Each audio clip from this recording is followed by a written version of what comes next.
దేవుని పరిశుద్ధ నామమునకు మహిమ కలుగును గాక. అందరికీ ప్రైజ్ ది లార్డ్ అండి. మన ప్రభువు మన రక్షకుడు యేసుక్రీస్తు నామములో అందరికీ శుభాభివందనాలు. హెవెన్లీ లైఫ్ మినిస్ట్రీస్ తరపున తెలియజేస్తున్నాం. యుద్ధ కాలము పాట పాడుతూ దేవుని ఘనపరుద్దాం. హల్లెలూయా. Thank you lord.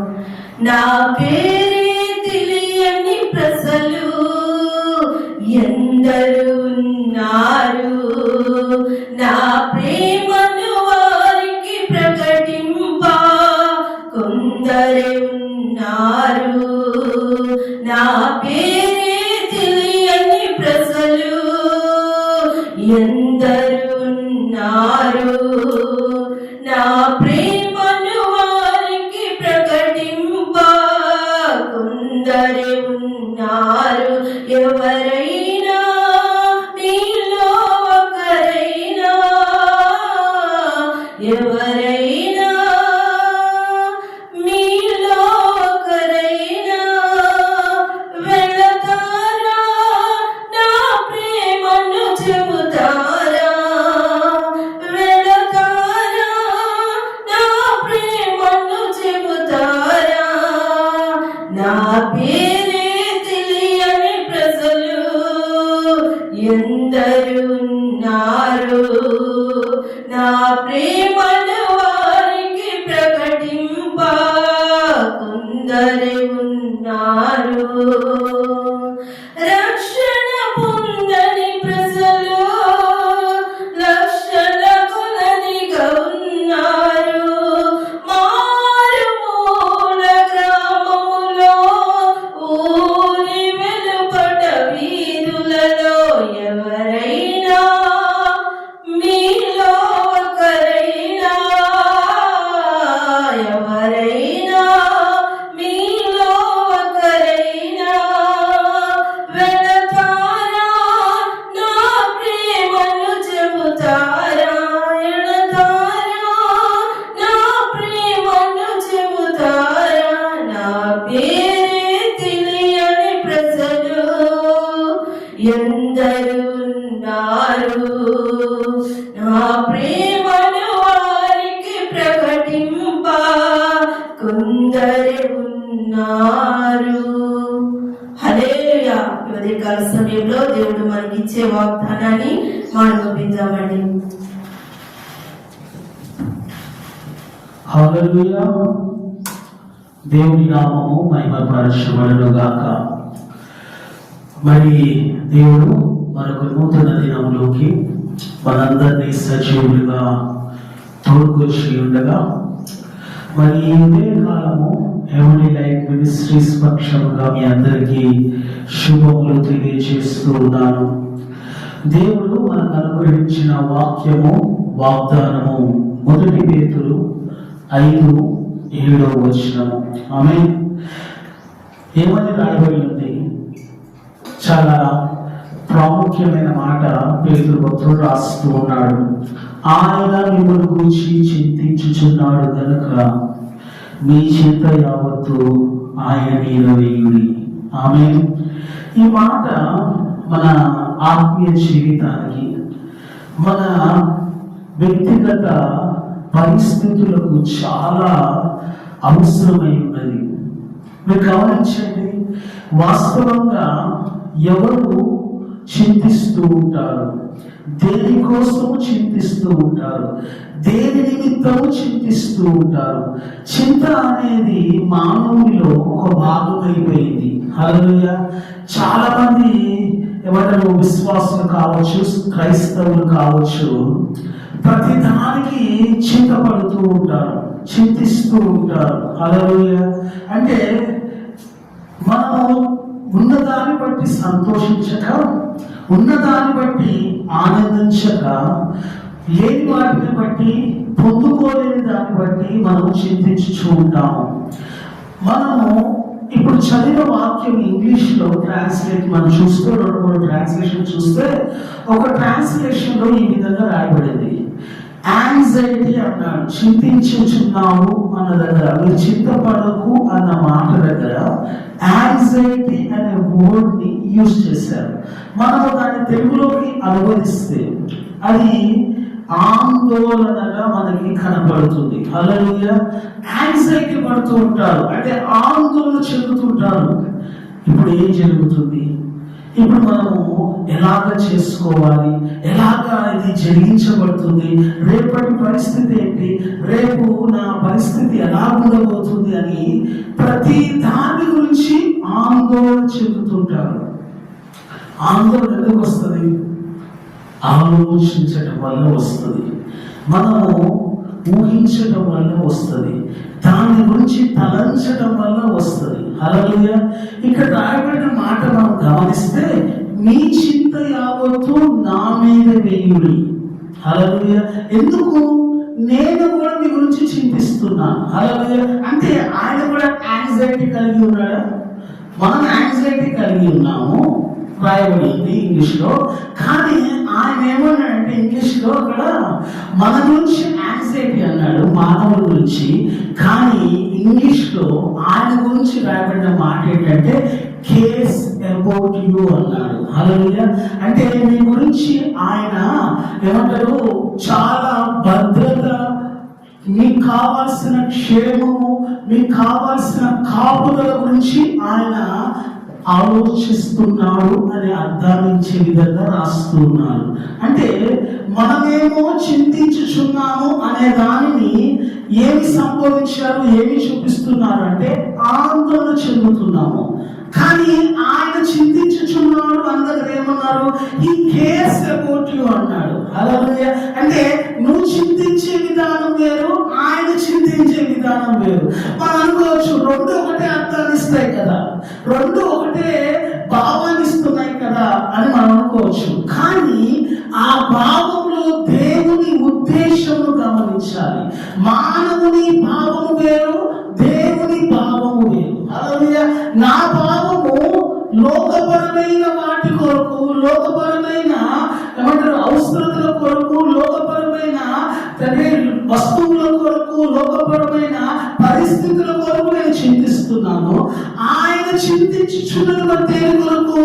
నీవు ఆయనతో కలిసి జీవించాలని, నీవు ఆయనలో ఎదగాలని, ఆయనలో వర్ధిల్లాలని, నీవు ఆయనతో ఉండాలని ఆయన చింతిస్తున్నాడు. హల్లెలూయా.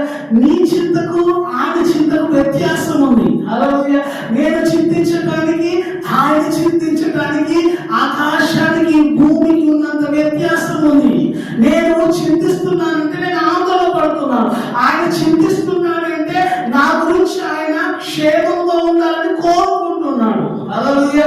ఇప్పుడు చూడండి, మనం ఎంత ఏమంటారు తక్కువగా, అంటే తప్పుగా ఆలోచిస్తున్నామో వాక్యాన్ని, ఎంత తక్కువగా అంటే తప్పుగా అర్థం చేసుకుంటున్నామో దేవుని మాటలను ఎందుకు తప్పుగా అర్థం చేసుకుంటున్నాము అంటే, అని ఇక్కడ రాయబడిన మాట చూస్తే ఆయన మిమ్మల్ని గురించి చింతించుచున్నాడు కనుక మీ చింత యావత్తు ఆయన మీద వేరు. మరి ఆయన కూడా అదే చేస్తున్నాడు కదా అని మనం అనుకోవచ్చు. కానీ ఆయన చేసే విధానం వేరు, ఆయన భావము వేరు, నా భావము వేరు. ఇది నేర్చుకోవాలి మొదటిగా. రెండో మాట మనం ఇక్కడ ఏం నేర్చుకోవాలి, ఇక్కడ రాయబడిన వాక్య ప్రకారంగా ఏమి గమనించాలి అంటే, ఆయన నీవు ఆందోళన పడాల్సిన అవసరం లేదు అంటున్నాడు, ఆందోళన చెందాల్సిన అవసరం లేదు అంటున్నాడు. మనం మత్తయి సువార్త గమనించామనుకోండి, అక్కడ రాయబడుతూ ఉంటుంది. ఏమని రాయబడుతుంటుంది అంటే చింత గురించి రాయబడుతుంటుంది, అంటే ఆందోళన గురించి, యాంగ్జైటీ గురించి రాయబడుతుంటుంది. ఏమని మాట్లాడుతున్నాడు అక్కడ దేవుడు, మీరు చింతించటం వల్ల ఒక మోరుడు ఎత్తు కానీ, ఒక మేరుడు తక్కువ కానీ చేయలేరు. హల్లెలూయా. ఒక వెంట్రుకను నల్లదానికి గాను, ఒక వెంట్రుకను తెల్లదానికి కానీ చేయలేరు. మీరు వస్త్రం గురించి అయినను, ఆహారం గురించి అయినను, లేకపోతే ఇంకో దాని గురించి అయినను చింతించాల్సిన అవసరమే లేదు. హల్లెలూయా. ఎందుకు అంటే ఆకాశ పక్షులు చూడండి, అవి విత్తవు కోయవు, అయినా కానీ దేవుడు వాటిని పోషించుచున్నాడు. భూములు చూడండి, దేవుడు వాటికి ఎంతగా ఏమంటారు సమకూర్చి వాటి సౌందర్యవంతులుగా ఎంతో ఆకర్షణ దేవుడు చేస్తున్నాడు. అంటే ఈ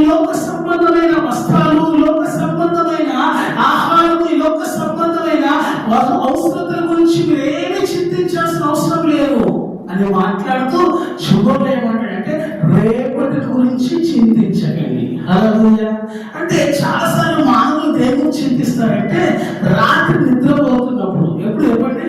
రాత్రి నిద్రపోతున్నప్పుడు చింతిస్తూ ఉంటారు.